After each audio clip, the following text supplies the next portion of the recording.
A continuación, recibamos a la doctora Verónica de Jesús Romo, profesora adscrita a la licenciatura en Actuaría, quien va a moderar la conferencia magistral.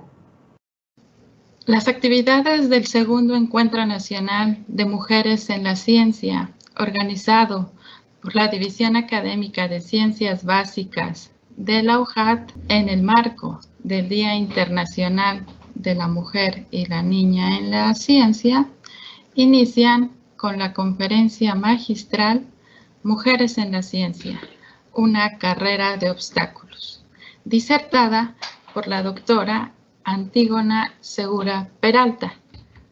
Hola, Antígona. Bueno, hola, pues buenos días. Pues procedo con la presentación. Gracias. La doctora Antígona Segura Peralta es una muy destacada científica en el campo de la astrobiología, en la divulgación científica y en el tema de igualdad de género en la ciencia. Estoy muy complacida en presentarles a nuestra invitada, haciendo mención de algunos de los puntos de su amplia trayectoria académica y científica. La doctora Antígona es investigadora titular de tiempo completo en el Instituto de Ciencias Nucleares de la UNAM. Ella es licenciada en Física Teórica por la Facultad de Ciencias de la Universidad Autónoma de San Luis Potosí, maestra en Ciencias en Astronomía por el Instituto de Astronomía de la UNAM, doctora en Ciencias en Física Espacial, con mención honorífica por el posgrado en Ciencias de la Tierra de la UNAM. Realizó estudios postdoctorales en Estados Unidos en la Universidad Estatal de Pensilvania y en el Laboratorio de Propulsión a Chorro de la NASA, asociado al Instituto Tecnológico de California, Caltech. Es miembro del Sistema Nacional de Investigadores Nivel 2.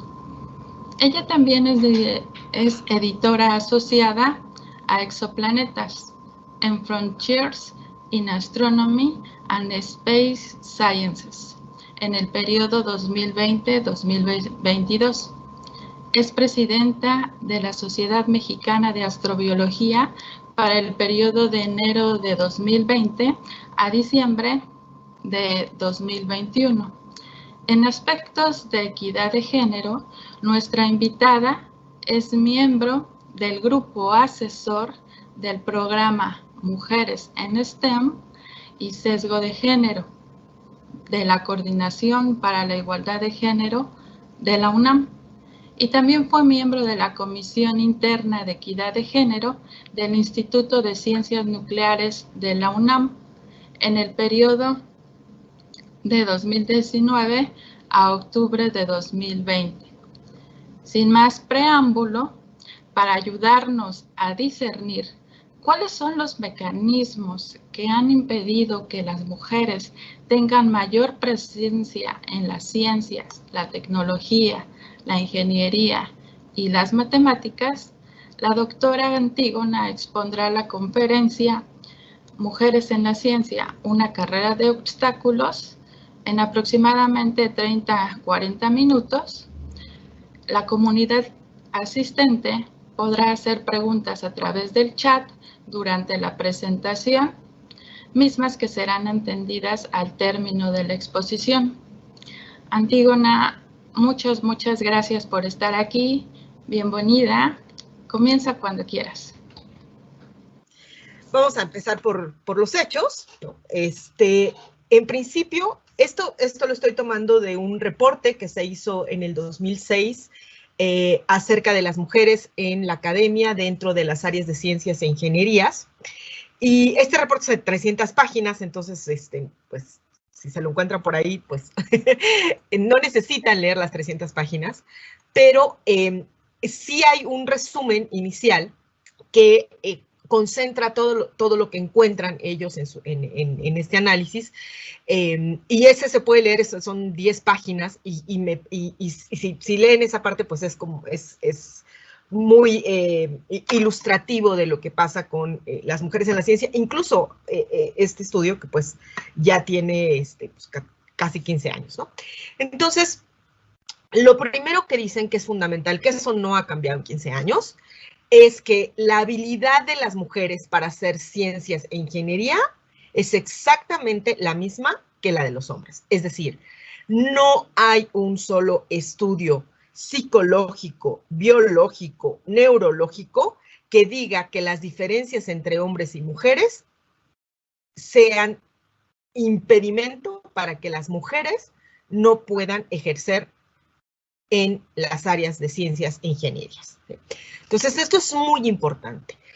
Todos los argumentos biologicistas, que no biológicos, no son biológicos, no entienden de biología, pero que intentan hacerlos pasar como biológicos, neurológicos o cualquier cosa, o psicológicos, en donde se nos intenta decir que nosotras no estamos hechos para la ciencia, no nos interesa la ciencia, no hacemos ciencia porque nuestra naturaleza es otra, todos esos son argumentos misóginos, son mentiras. No hay argumentos científicos que fundamenten excluir a las mujeres de la ciencia.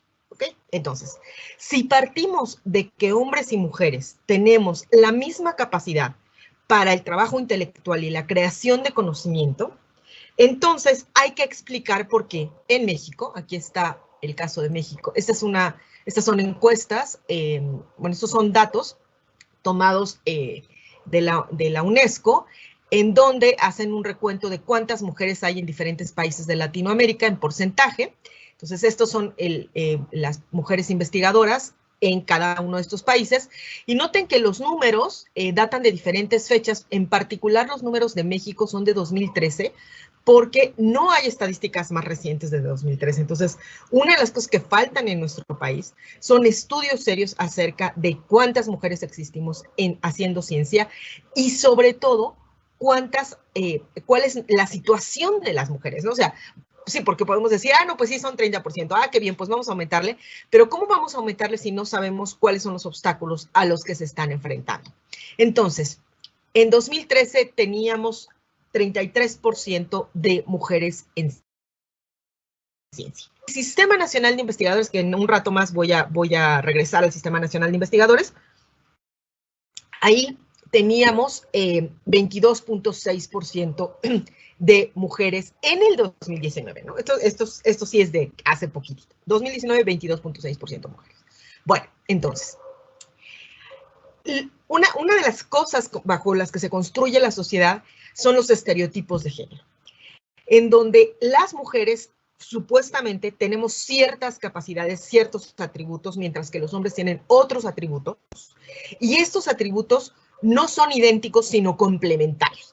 Y claro, ese complemento significa que las mujeres están hechas para los servicios, o sea, para servir a los hombres, y los hombres están hechos para pues construir y hacer grandes cosas, ¿no? Mientras que las mujeres estamos relegadas entonces hacia el trabajo doméstico.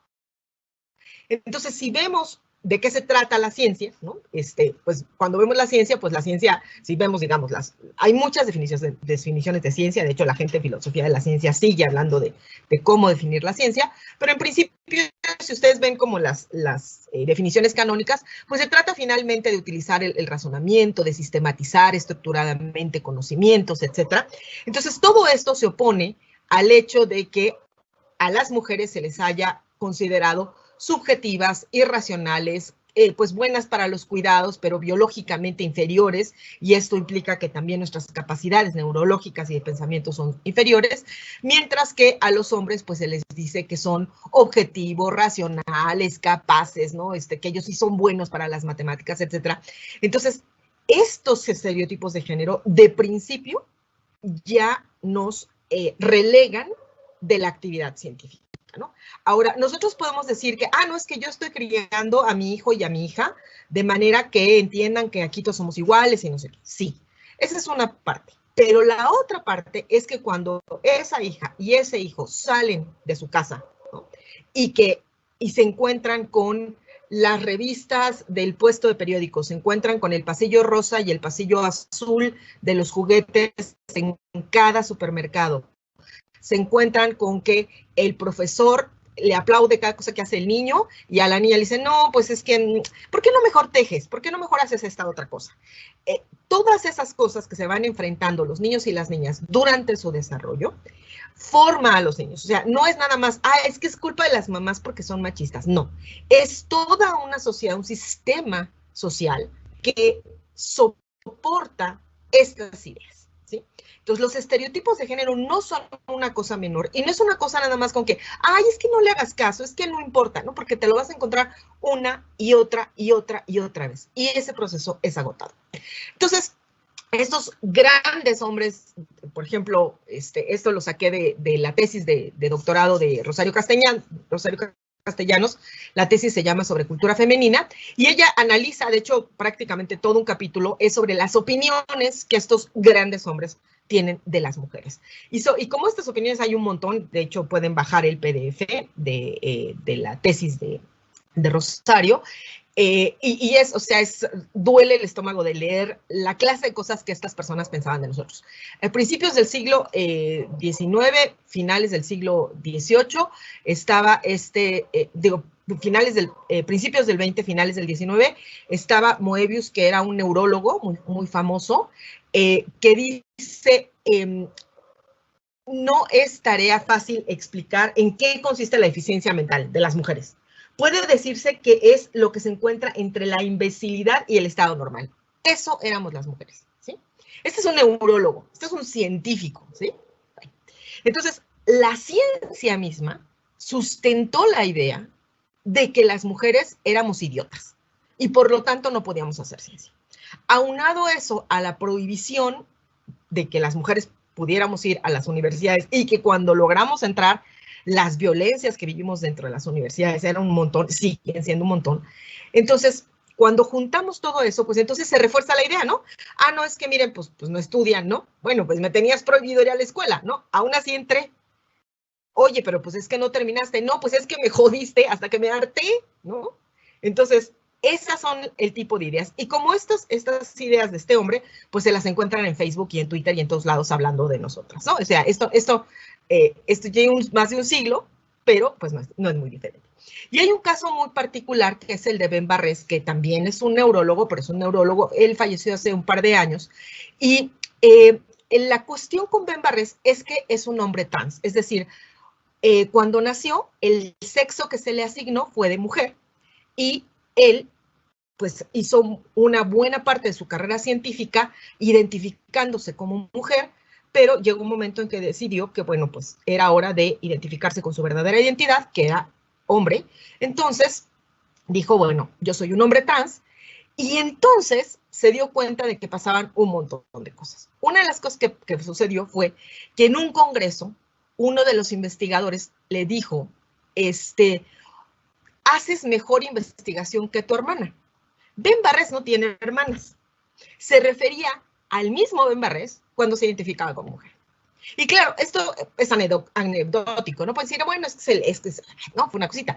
Pero era una cuestión sistemática en donde Ben se fue dando cuenta de las diferencias, de la forma diferente en que lo trataban a partir de que él había salido como hombre trans.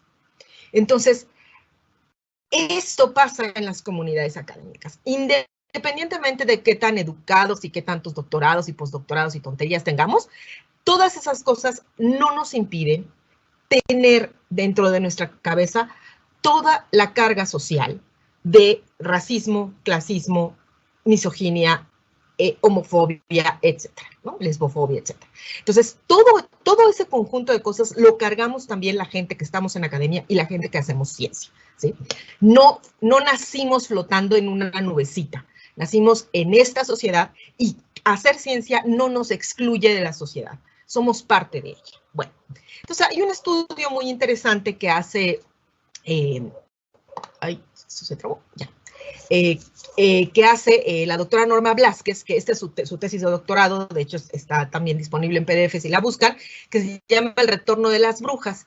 Y aquí plantea una cuestión muy interesante, y es que justamente a la hora en que se estaba fundando la ciencia, ¿sí? En el momento en que estaban los alquimistas, esta gente haciendo, no sé, entonces estaba fundando la astronomía, la física, etcétera, ¿no? Durante esa época fue justamente cuando se da la persecución de las brujas. Y lo que sucede con las brujas, ¿no? Es que eran mujeres en realidad que poseían el conocimiento, sobre todo la capacidad del control de nuestra sexualidad y reproducción, ¿sí? Entonces imagínense que estaba este grupo de personas capaces de tener un conocimiento que les permitía un control sobre sus cuerpos, ¿sí? Pero además también eso era un control sobre el posible poder que otras personas podían tener sobre ellas, ¿sí? Entonces, cuando yo soy dueña de mi cuerpo, yo puedo decidir cuándo tener hijos, yo puedo decidir si quiero o no tener relaciones sexuales. Cuando yo decido sobre mi cuerpo, entonces dejo de ser la esclava sometida a los hombres que los estereotipos de género me indicaban que yo tenía que ser. Entonces, no es coincidencia que al mismo tiempo que se funda la ciencia, a ese mismo tiempo se destruye el conocimiento empírico, que al final es un conocimiento empírico. La ciencia son conocimientos empíricos, son conocimientos que nacen de la observación, ¿sí? Entonces, la herbolaria, ese tipo de cosas son conocimientos empíricos, ¿no? Y aquí, ojo, mucho cuidado, ¿no? O sea, la homeopatía no es un conocimiento empírico, la homeopatía es un fraude.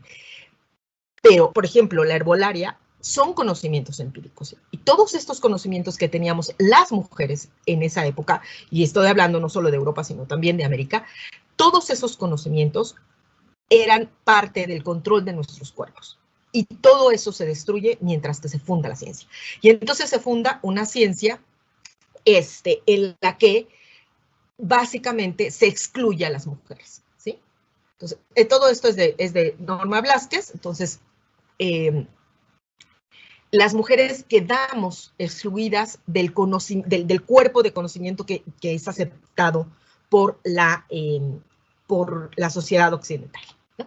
Bueno, entonces esta frase me gusta mucho de Sue Weiss y Liz Stanley, que son dos académicas feministas, que dice, la objetividad es el nombre que los hombres le han dado a su propia subjetividad, ¿no?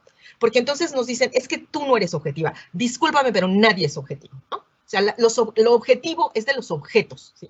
Cuando tú piensas en las cosas, siempre piensas a través del filtro que eres tú, y tú eres tus vivencias, eres lo que sientes, no nada más eres lo que piensas, también eres lo que sientes, ¿no? Entonces, hay esta idea dentro del feminismo de los sentipensares, ¿no? Porque finalmente no sentimos por un lado y pensamos por el otro, está unido, ¿no?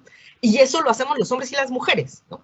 Entonces, y la otra es que la objetividad, ¿no? Hay un ejemplo terrible sobre el racismo, por ejemplo, donde dice, claro, vamos a ser objetivos, ¿no? Entonces, le damos a elegir a un esclavo negro si quiere entregar a su hijo o a su esposa, ¿no? ¿A quién quieres entregar? ¿A tu hijo para que sea esclavo y se lo lleven a otro lugar o a tu esposa? ¿A quién quieres entregar? Ah, vamos a verlo objetivamente. ¡Claro! Porque tú no estás ahí. Porque tú no eres ese hombre negro que tiene que decidir eso. Un esclavo que no puede tener decisión sobre las cosas. O sea, ¿de dónde carambas esperas que yo saque objetividad, ¿no? Entonces nos dicen a las feministas, es que sean objetivas, es que así no se puede. ¿Por qué son tan emocionales? Bueno, pues porque a ti no te están matando, ¿verdad? O sea, cuando sales a la calle, pues no te acosan, pues qué bueno que puedas darte el lujo de la objetividad. La objetividad es un lujo que se puede dar a aquellas personas que no viven discriminación ni discriminación u opresiones, ¿no? Que son dos cosas. Bueno, ok. Entonces, ¿qué es lo que pasa con la ciencia? Primero, esta idea del trabajo solitario, ¿no? Estos grandes genios, ¿no? Aquí ya. Buscan ustedes científicos y les salen, esta es la imagen que les sale en Google de científicos, ¿no? Hombres, ¿no? Y todos son genios solitarios, todos hicieron su trabajo solito, miren, estaban metidos así en su laboratorio allá, ¿no? Casi a la luz de la vela, y eso será. Bueno, a ver, en realidad el trabajo de la gente que hace ciencia jamás en la vida, nunca ha sido un trabajo solitario, nunca, ¿sí? Desde siempre, ya sean los romanos, se unían, ¿no? Ellos inventaron la escuela, que justamente era este lugar para reunirse a tener discusiones científicas, ¿no?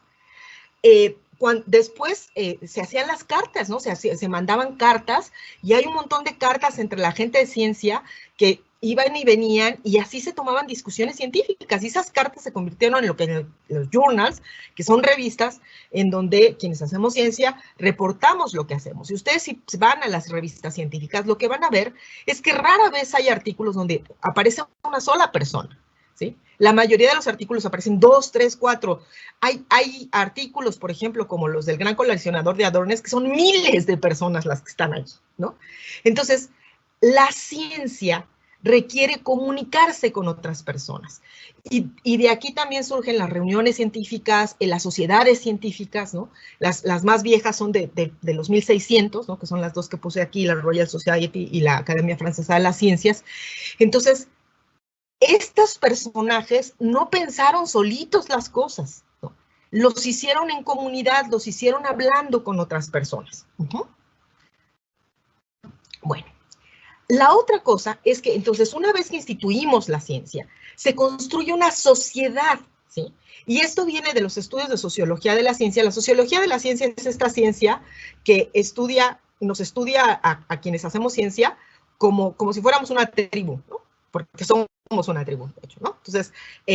Entonces, nos estudia como comunidad, ¿no? Observa cuáles son nuestras características, nuestro lenguaje. O sea, tenemos un lenguaje propio, las comunidades científicas.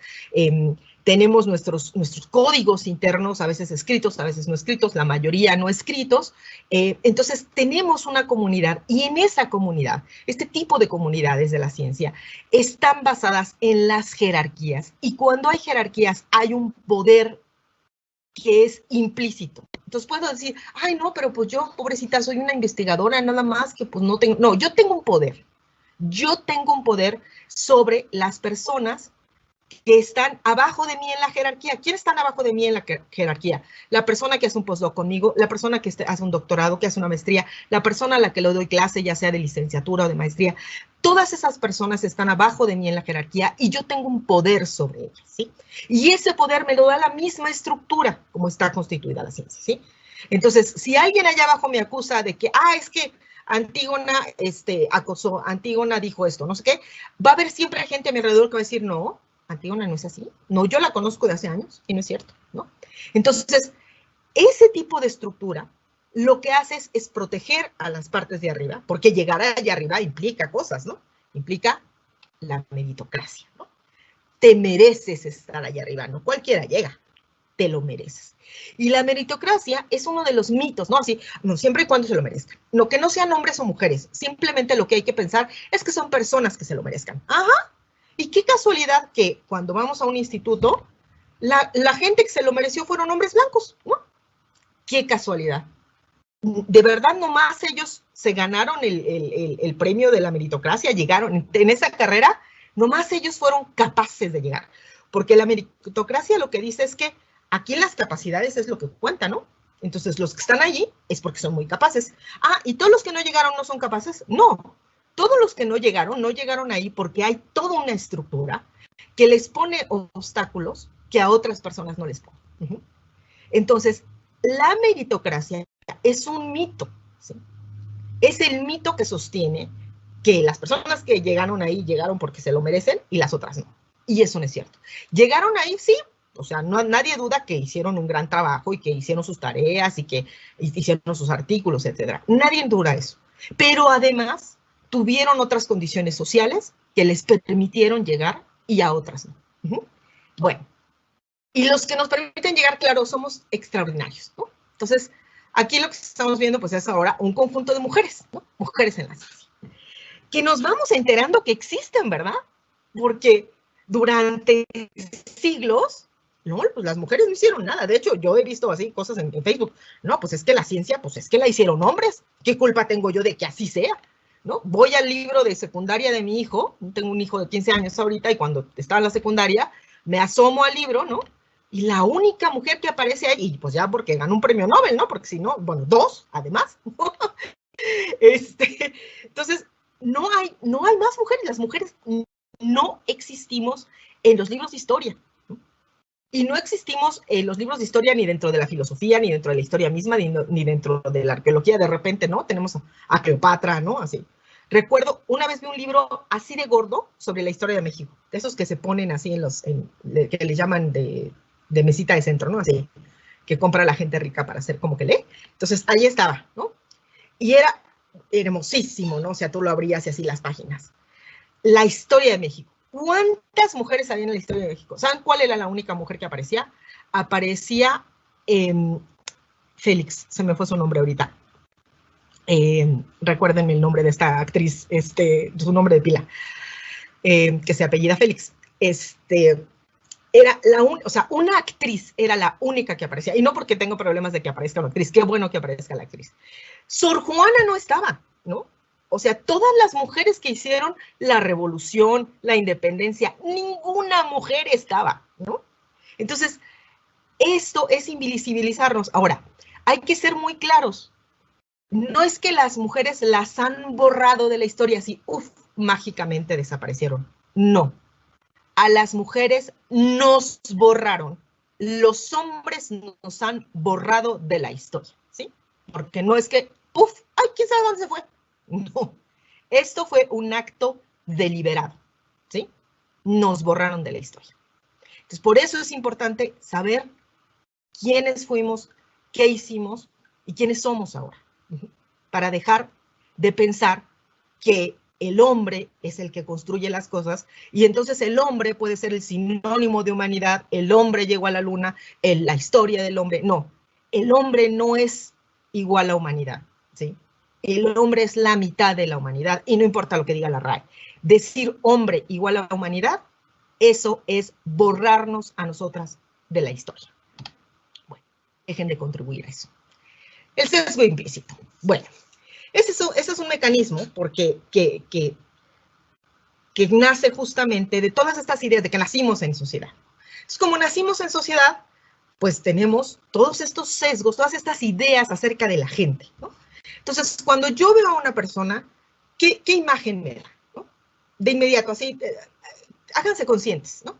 Acabo de ver a esta persona. Pienso que es inteligente, pienso que no es capaz, ¿qué pienso de ella? Ahora voy a ver, ¿por qué estoy pensando esto de esta persona? ¿Qué cosas en ella me dicen que es así o asado? ¿Cuánto de esas ideas están construidas por mis estereotipos? ¿Sí?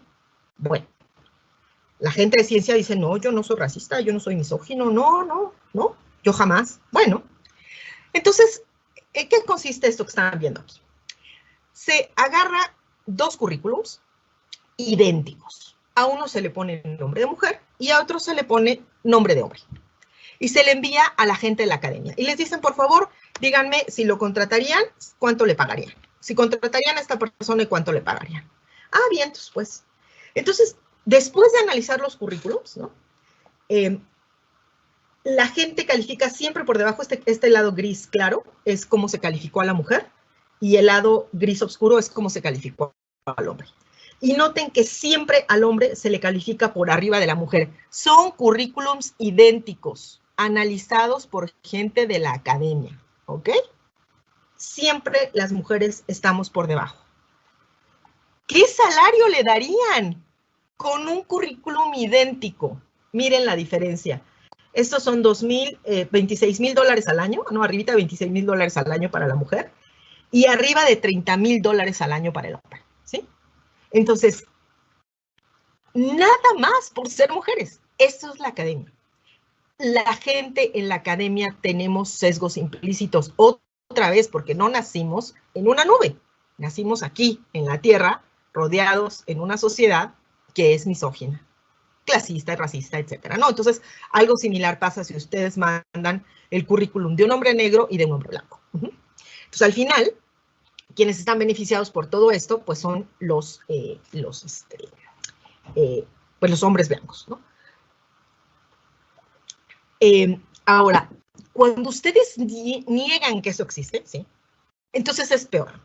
Porque también hay estudios que dicen, o sea, cuando los comités, por ejemplo, de promoción, se les dice, a ver, ustedes necesitan reconocer sus sesgos implícitos. No tenemos, ¿no?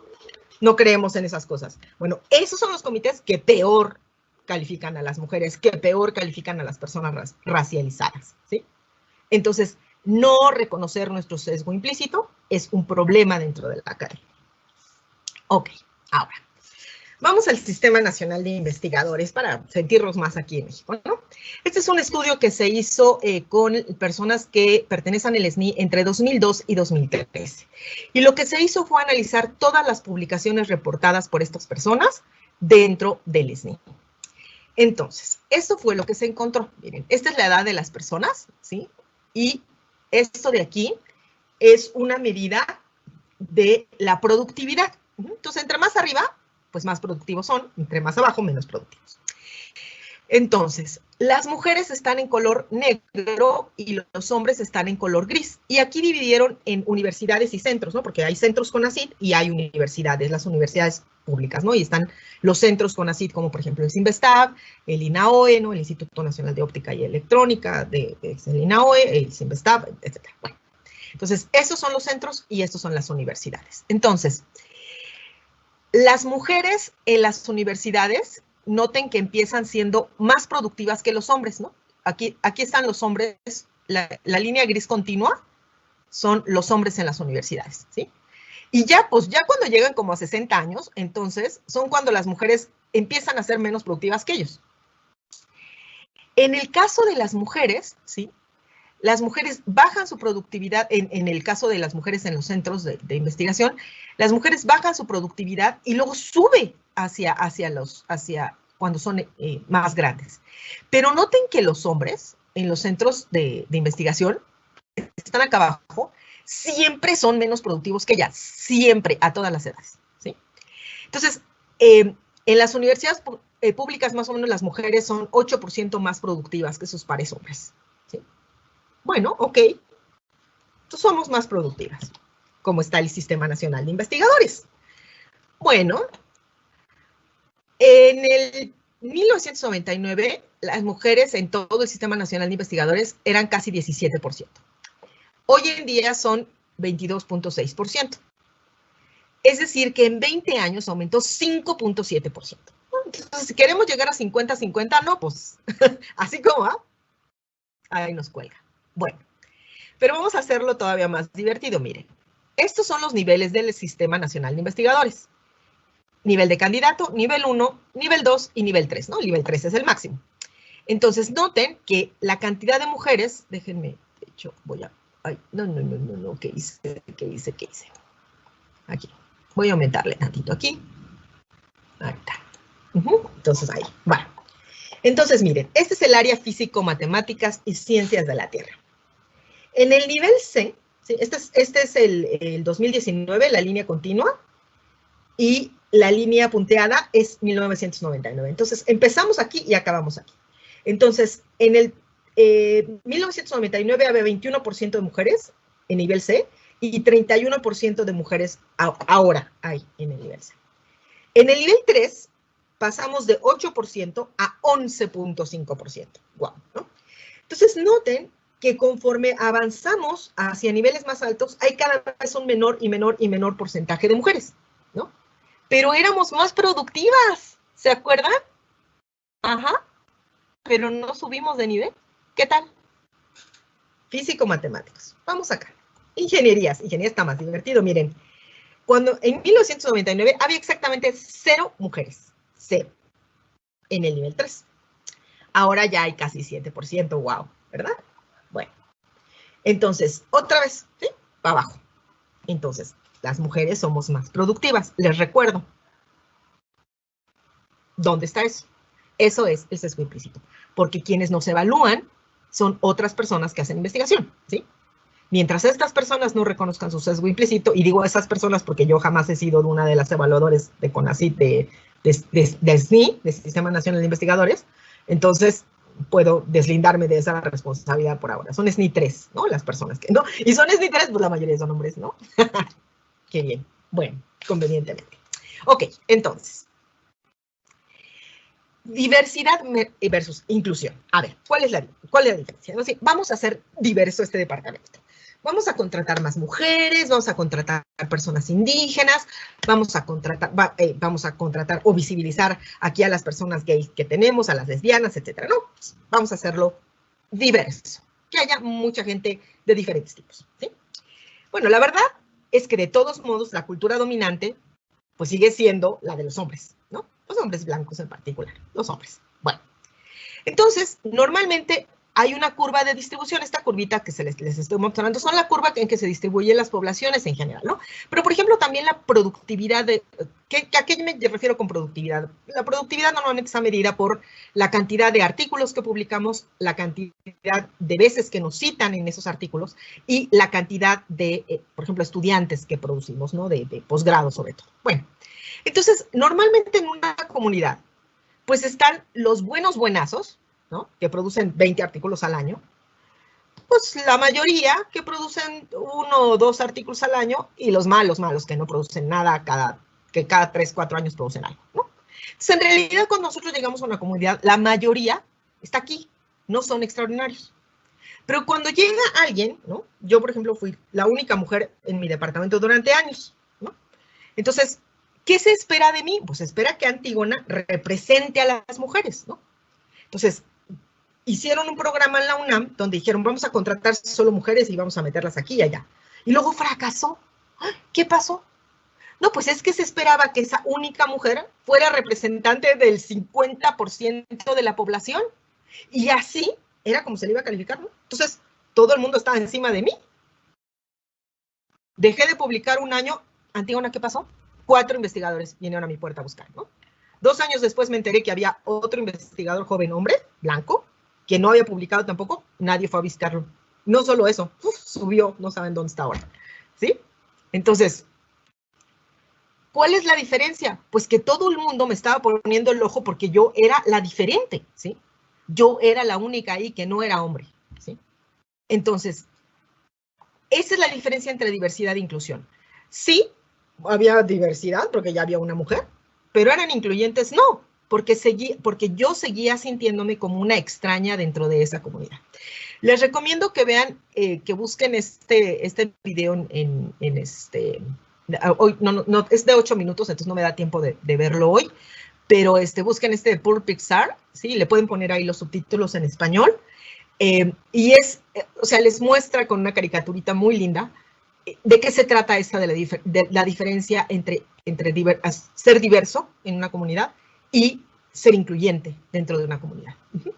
Entonces, lo que nos sucede a las personas que vivimos en esas comunidades es que entonces comenzamos, ¿no?, a fragmentarnos.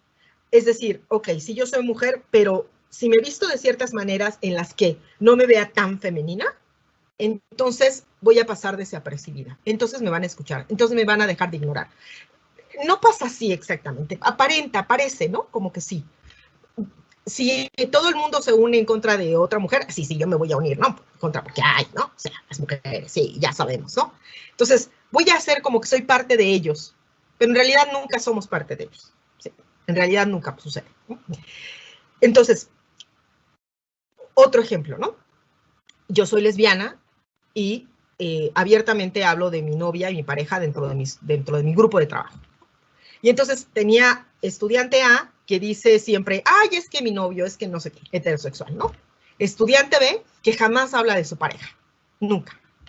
Pero entonces yo empiezo a hablar de la novia, no sé qué, y entonces un día esta persona, estudiante B, dice, ah, mira, mi pareja del mismo sexo, ¿sí? Entonces, en ese momento, esa persona se sintió incluida.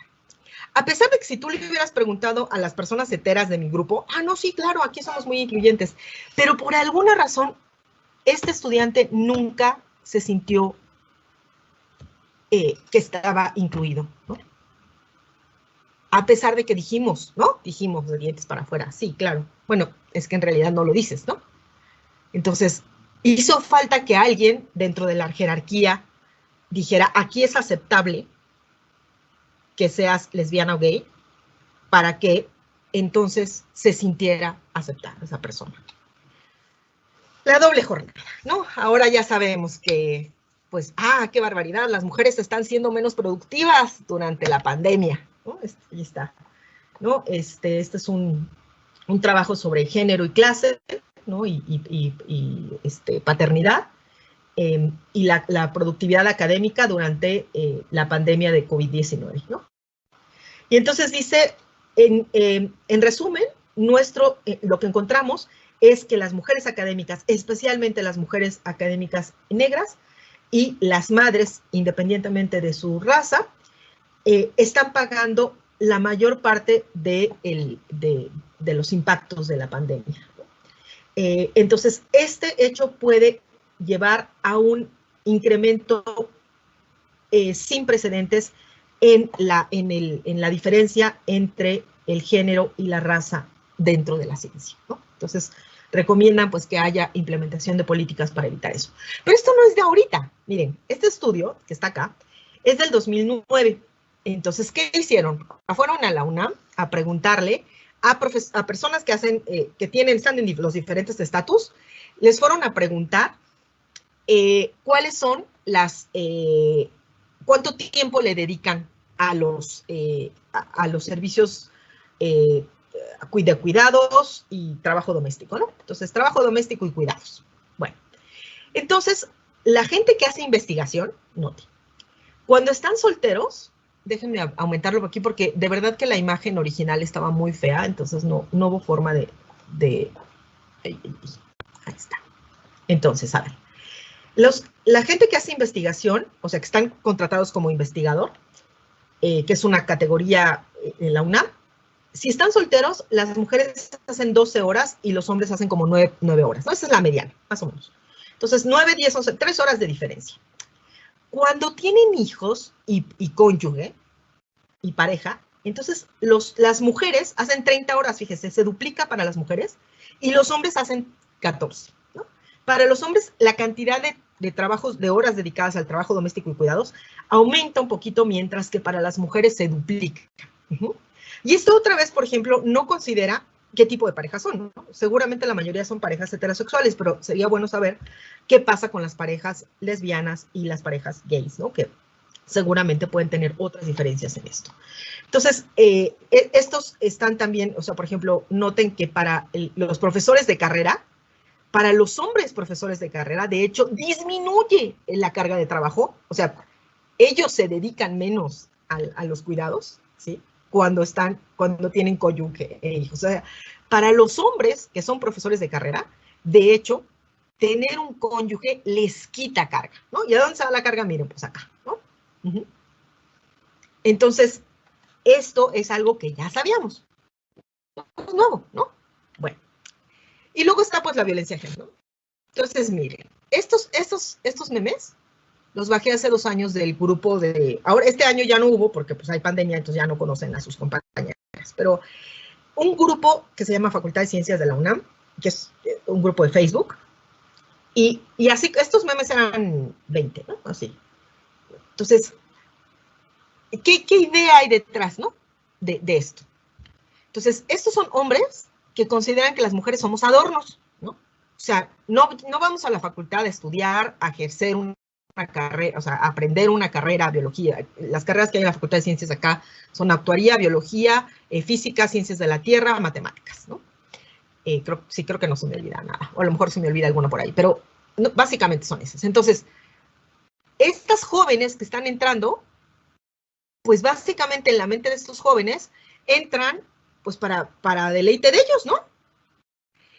¿Qué significa esto? Que las mujeres no somos consideradas personas, ¿sí? Porque para que tú pienses que alguien está ahí de adorno, necesitas deshumanizar a esa persona. Entonces, ya no es una persona, es un objeto. Es un objeto que está ahí para tu uso, para tu disfrute, ¿sí? Y así como lo piensan los estudiantes, así lo piensan también algunos profesores, ¿no? Entonces, ¿cuántos años no llevan las estudiantes diciendo, profesor fulanito es un misógino, profesor fulanito me hizo propuestas, profesor fulanito hizo esto, hace en su clase estos chistes? No, exagerada, ay, es que así es, no sé qué. ¿Qué tuvo que pasar? Que viniera una pandemia y los exhibiéramos en video para que entonces se los presentáramos ahí al mundo entero y decirles, miren, Facultad de Química, ustedes han dejado que estos dos misóginos trabajen con ustedes durante más de 20 años. A ver si ahora sí ya los corren. Y así como Facultad de Química, así todas las facultades de la UNAM, así todas las facultades de todas y cada una de las universidades de nuestro país. Bueno, entonces, por ejemplo, hay un estudio del National Academy of Science, de la Academia Nacional de Ciencias, ¿no? O de las Academias Nacionales de Ciencias, esto es de Estados Unidos, otra vez en México hacen falta este tipo de estudios, en donde se les pregunta, ¿no? a las estudiantes cuáles son el tipo de violencia sexual que han vivido, ¿no? Entonces, por ejemplo, está la hostilidad sexual, ¿no? Que la mayoría de las estudiantes, por ejemplo, en medicina, la mayoría, y ahorita pues tenemos un caso terrible de la América en Chiapas, ¿no? que fue acosada e ignorada por las autoridades. Entonces, muchas estudiantes, esto es para la Universidad de Pensilvania, pero les aseguro que si lo hacemos en cualquier universidad, los números van a ser parecidos, ¿no? O sea, ¿cuántos chistes misóginos no escuchamos en clases? ¿Cuántas veces no dijeron, ay, es que salió muy bien, seguro tu novio te ayudó? Recuerdo un caso de una estudiante que se pelearon, ella estaba en física, tenían que hacer un trabajo en equipo, la mayoría eran hombres, se pelearon entre ellos porque todos querían salir con ella, y ella lo que quería hacer era el trabajo, ¿no? Y luego la culparon a ella, porque le dijeron que ella era la culpable de que ellos se pelearan. O sea, ella es la culpable de que ellos no puedan mantenerse en paz y hacer lo que tienen que hacer, que es su trabajo, ¿no? Entonces, la culparon, la hicieron trabajar por todos, porque al final de cuentas ella tuvo que sacar el trabajo porque ellos no lo hacían, porque sus hormonas estaban muy alborotadas por culpa de la mujer, ¿no? Porque claro, ellos son incapaces, ¿no? Hombres adultos son incapaces de controlarse.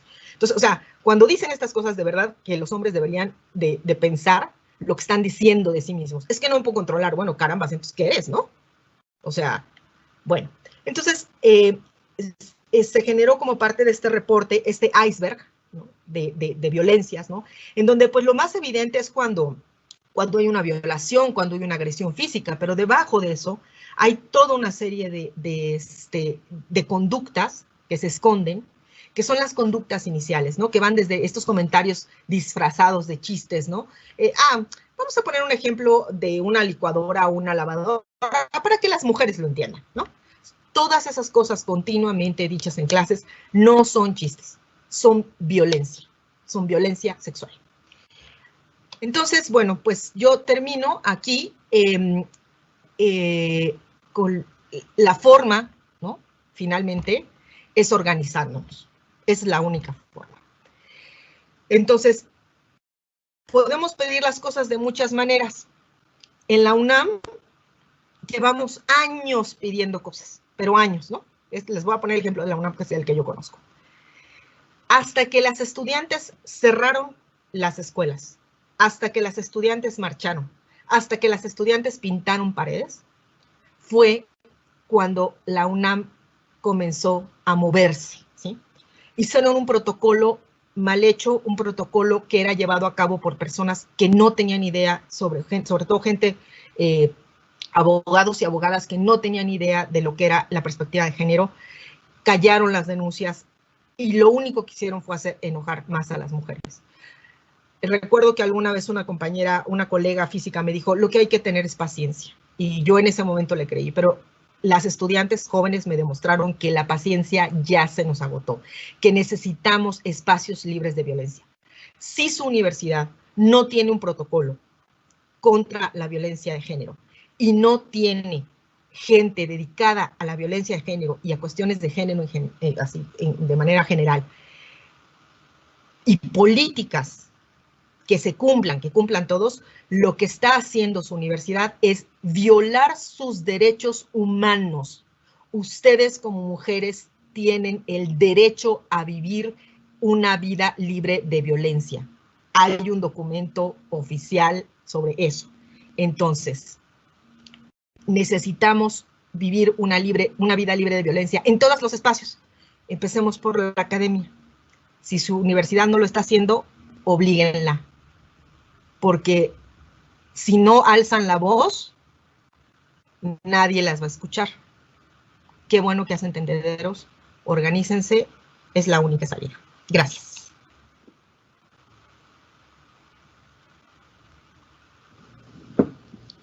Muchas gracias, Antígona. Yo te agradezco por ser así, directa, sin rodeos, y que hables las cosas con los términos adecuados, porque aparte no son términos inventados ni inapropiados para nada, ¿no? Son los términos adecuados. Muchas gracias por estar con nosotros. Sí llegaron dos preguntas que más o menos contestaste a lo largo de la charla. Las leo únicamente para que sepas. ¿Qué opina del hecho de que las mujeres se les haya silenciado en los libros, o su rol es mínimo? Esa fue una. La otra es, en su opinión, si hubiera una distribución más equitativa del trabajo de cuidados, ¿eso sería suficiente para lograr un mayor número de mujeres científicas? Y finalmente hubo una publicación que fue muy apoyada, es que es una excelente ponencia la que acabas de hacer. Necesitamos más exposiciones de esta índole, y felicitan al comité organizador. Nuevamente, no sé si así súper rapidísimo quieres agregar algo. Me parece que lo abordaste en la presentación, pero te dejo la palabra. Gracias, sí, me parece que contesté a las preguntas. De todos modos, está ahí mi página de Facebook, Antígona.astrobiología, en caso de que quieran contactarse conmigo con alguna otra pregunta más específica. Yo les puedo pasar también la presentación, si quieren distribuirla entre quienes están aquí para que vean las ligas, etcétera, ¿no? De donde estoy sacando toda esta información. Y finalmente, bueno, sí, la cuestión de los cuidados, en parte, ¿no? O sea, pero digamos, el sesgo implícito, las violencias, la idea de la meritocracia, etcétera, todas esas cosas es esta piedrita y esta piedrita y esta piedrita. Entonces hay que irlas quitando, ¿no? Entonces sí, les toca también a los hombres pensar por su parte qué es lo que están haciendo en términos de cuidados, cómo ellos manejan sus propios sesgos implícitos, su lenguaje, ¿no? Como la forma en que nos invisibilizan en los espacios, ¿no? Y cómo se benefician los hombres de esto, ¿no? Porque cada mujer que se sale de la ciencia, pues es un beneficio, finalmente es una competencia menos para ellos, ¿no? Entonces los hombres se han venido beneficiando, independientemente de que sientan que participen en la cultura contra las mujeres o no, se benefician de ella. O sea, al final de cuentas se benefician. Entonces, tienen que empezar a pensar en eso. Bien, pues muchas gracias. Estamos viendo en la pantalla el reconocimiento que la UJAD, a través de la División de Ciencias Básicas y el Segundo Encuentro Nacional de Mujeres en la Ciencia, te otorga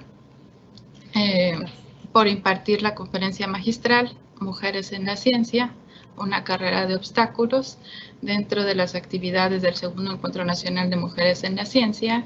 Las chicas de básicas son de ciencias, realizado en el marco del Día Internacional de la Mujer y la Niña en la Ciencia.